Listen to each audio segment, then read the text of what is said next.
Hello दोस्तों, आप सभी का हमारे YouTube channel Veeri math classes पर स्वागत है। आज हम आपके लिए टॉपिक लेकर के आए हैं वर्ग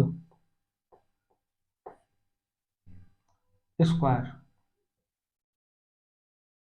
ठीक है, आज हम इसके जो भी बेसिक पॉइंट है, जो भी इसकी जानकारी हमें सवाल सॉल्व करने के लिए जो भी इसकी हमें जानकारी चाहिए, वो सारे टॉपिक जो इसकी छोटी छोटी बातें, इसकी सारी प्रॉपर्टी हम आपको बताते हैं, आप समझते हैं। ये हमने एक वर्ग बना लिया। ये क्या हो गया? हमारा एक वर्ग हो गया। ये वर्ग हो गया, तो पहला पॉइंट क्या हो गया? वर्ग एक एक चतुर्भुज होता है। और दूसरा पॉइंट यहाँ पे देख लो, जो वर्ग होता है इसकी जो सभी भुजाएं होती हैं वो बराबर होती हैं। वर्ग की सभी भुजाएं बराबर होती हैं, इसलिए इसको क्या बोलते हैं? समचतुर्भुज। वर्ग जो होता है वो क्या होता है? एक समचतुर्भुज होता है। ठीक है, पॉइंट तीन। तीसरा पॉइंट क्या रहेगा? इसकी चारों भुजा बराबर होती हैं, तो ये जो कोण रहेंगे इसके बराबर रहेंगे। इसमें जो चार भुजा है तो कोण कितने रहेंगे? चार भुजा, चार कोण रहेंगे। किसी एक यहाँ पे पॉइंट लिख देता हूं, किसी आकृति में जितनी भुजा उतने ही कोण। जितनी भुजा होती हैं उतने ही कोण होते हैं। ठीक है,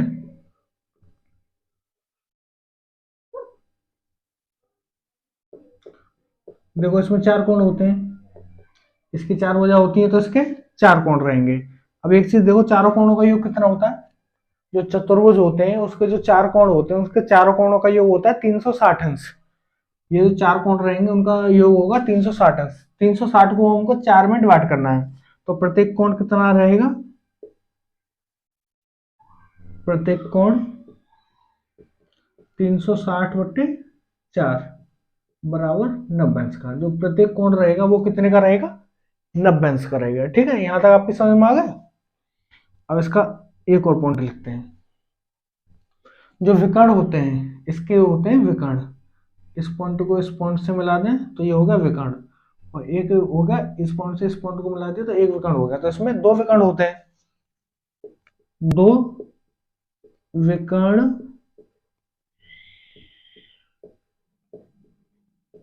समान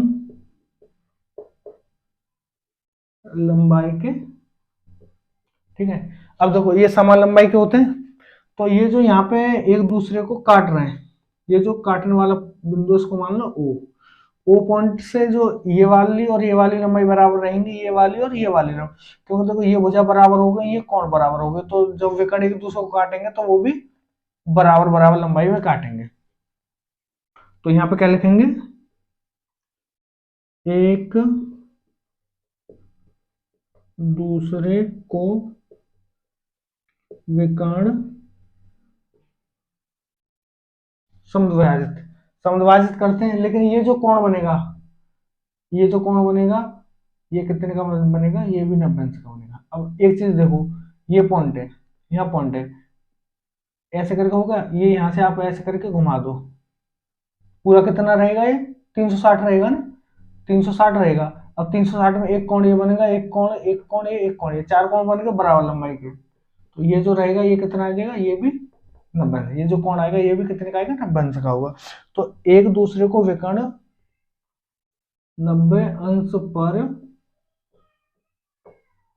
समद्विभाजित करते हैं। समद्विभाजित का मतलब क्या है?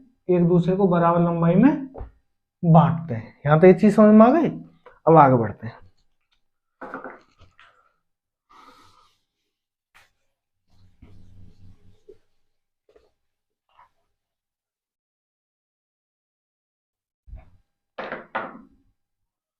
6 पॉइंट हो गए। अब देखो 7वां पॉइंट, एक और चीज इसमें समझो।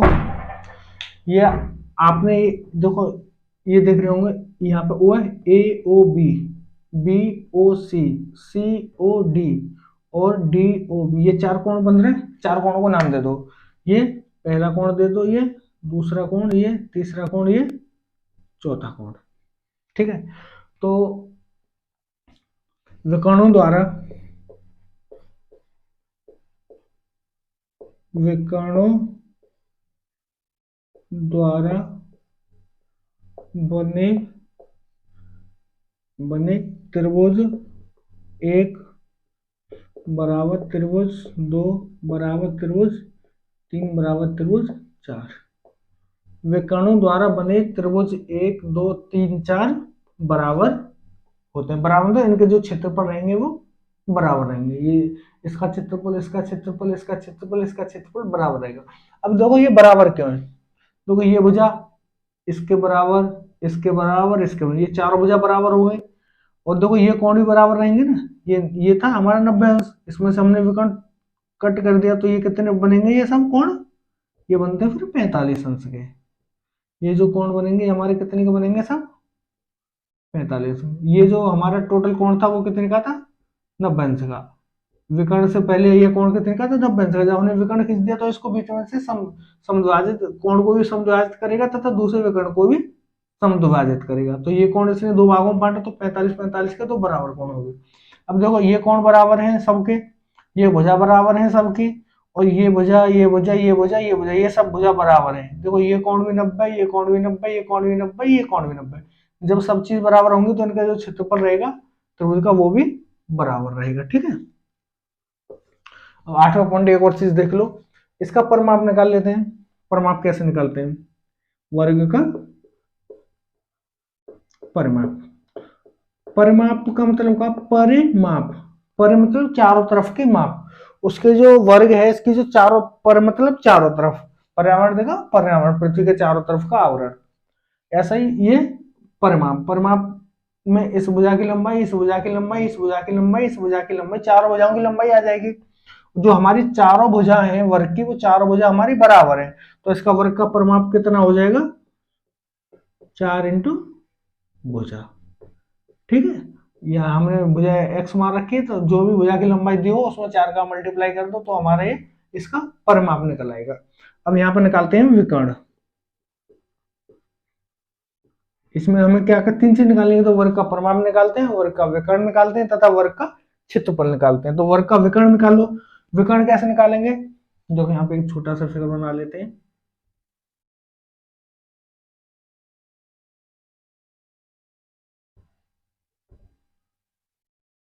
ए बी और सी, ये हमारा वर्ग का एक, हमें एक वर्ग दे रखा है। ठीक है, ये कौन हमारा कितने का है? 90 अंश का। हमें ये हमारी लंबाई x, ये हमारी x। तो देखो विकर्ण निकालेंगे तो पाइथागोरस प्रमेय से निकालेंगे ना। पाइथागोरस प्रमेय का ये हो गया हमारा कर्ण, ये लंब स्क्वायर, ये लंब स्क्वायर, ये आधार स्क्वायर। तो विकर्ण कितना हो जाएगा? अंडर रूट आधार का स्क्वायर कितना है? एक्स स्क्वायर, प्लस लंब का स्क्वायर कितना है? X square. तो कितना हो जाएगा? Under root 2x square. तो अंडर रूट, तो अंडर रूट रहेगा, एक्स स्क्वायर, तो ये एक्स बाहर आ जाएगा, तो कितना हो जाएगा? Under root 2 into x. तो इसका जो विकर्ण रहता है वो कितना होता है? अंडर रूट 2 इंटू भुजा। तो वर्ग का जो विकर्ण रहता है वो कितना होता है? अंडर रूट 2 इंटू भुजा। ठीक है, अब इसका क्षेत्रफल। अब आपको यहाँ पे एक चीज और बता देता हूं, अगर भुजा दी हुई है और हमें विकर्ण निकालना है तो ये वाला सूत्र लगाएंगे, और अगर विकर्ण दिया हुआ है और भुजा निकालनी है तो कितना क्या निकालेंगे? यहाँ से हम आपको भुजा बता देते हैं। अगर विकर्ण दिया हुआ है और भुजा निकालनी है तो कैसे निकालेंगे? तो देखो यहाँ भुजा है, यहाँ विकर्ण है, यहाँ इसके पास अंडर रूट 2 है, तो भुजा की वैल्यू कितनी हो जाएगी? विकर्ण बट्टे अंडर रूट 2, विकर्ण बट्टे अंडर रूट 2। और एक और भुजा कैसे निकालेंगे? आपको परिमाप दिया हुआ है, परिमाप कितना हमारा? 4 इंटू भुजा, और हमको भुजा निकालनी है, तो 4 यहाँ पे भुजा निकालना है, तो 4 इसके नीचे आ जाएगा। तो अगर परिमाप से भुजा निकालनी है तो कितना आ जाएगा हमारा, परिमाप बट्टे 4। भुजा की वैल्यू से कितनी आ जाएगी, परिमाप बट्टे 4 आ जाएगा इधर। और विकर्ण से भुजा निकालनी हो तो भुजा बट्टे √2। ये हमारे भुजा के सूत्र हो गए। विकर्ण के द्वारा भुजा निकालनी है तो ये, और परिमाप के द्वारा भुजा निकालनी है तो ये। किसी किसी सवाल में क्या होता है, बोल देता है आपको एक वर्ग दिया हुआ है, उसका परिमाप इतना है तो इसकी भुजा निकालो। कभी बोलेगा एक वर्ग दिया हुआ है, इसका विकर्ण इतना है तो इसकी भुजा निकालो। और साथ में ये भी पूछ लेगा इसका क्षेत्रफल भी निकालो। तो देखो अगर विकर्ण और परिमाप दिए हुए हैं तो उनका क्षेत्रफल कैसे निकालेंगे। यहाँ एक पॉइंट और लिख लो, क्षेत्रफल। हमको क्या निकालना है, वर्ग का क्षेत्रफल। क्षेत्रफल क्या होता है, भुजा स्क्वायर। वर्ग का क्षेत्रफल क्या होता है, हमने क्या बोला, किसी भी आकृति का जब वर्ग का या आयत का, किसी भी आकृति मतलब वर्ग और आयत का जब हम क्षेत्रफल निकालते हैं तो आसन्न भुजाओं का गुणा कर देते हैं। आसन्न भुजा कौन सी होती है, ऐसी भुजाएं जिनका एक बिंदु उभयनिष्ठ बिंदु होता है उनको आसन्न भुजा बोलते हैं। और सम्मुख भुजा कौन सी होती है, एक दूसरे के जो आमने सामने की भुजा होती हैं, इसके ये सम्मुख रहेगी, इसके ये सम्मुख रहेगी। और आसन्न कौन सी रहेंगे, ये भुजा इसके सम्मुख हो जाएगी, ये आसन्न, ये भुजा इसके आसन्न हो जाएगी, ये इसके आसन्न भुजा हो जाएगी, ये इसके आसन्न भुजा हो जाएगी। ठीक है, ऐसी जिन भुजाओं का एक उभयनिष्ठ बिंदु होता है उनको आसन्न भुजा बोलते हैं। और एक दूसरे से आमने सामने की भुजा जिनका एक भी बिंदु आपस में नहीं मिलता उनको सम्मुख भुजा बोलते हैं। ठीक है, तो क्षेत्रफल जो निकालते हैं हम आसन्न भुजाओं का गुणा करके निकालते हैं। ये एक भुजा हो गई, एक भुजा हो गई, तो कितना हो गया क्षेत्रफल, कितना होगा x इंटू एक्स, कितना हो जाएगा x स्क्वायर। मतलब क्या हो गया, भुजा